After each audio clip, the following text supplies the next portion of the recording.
sa labanan ng Pilipinas at Japan.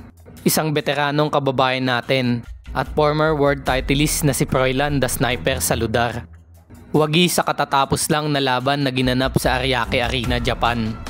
Kontra sa top opponent Japanese fighter at OPBF champion na si Keita Kurihara. Matapos matalo nitong nakaraang Hulyo ang tubong polomolok laban kay Luis Neri ng bansang Mexico. Muli siyang nagbalik sa Japan at sinubok dito ang kanyang kapalaran sa panglimang pagkakataon. Bagamat dehado sa pustahan at palagay ng karamihan ay hindi kakayanin ng ating kababayan ang kampyon na Hapon. Pinakita niya na hindi palaos ang binansagang sniper ng polomolok. Halina't panoorin natin ang impresibong first round knockout victory ng binansagang sniper ng polomolok kontra sa kampyon na si Keita Kurihara.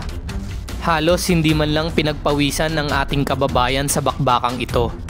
Unang round pa lang ay nagpakawala na agad ng pamatay na suntok ang sniper Saludar, na 2 beses pinabagsak at gumapang sa lona ang Hapon bago agarang itinigil ng referee ang naturang laban.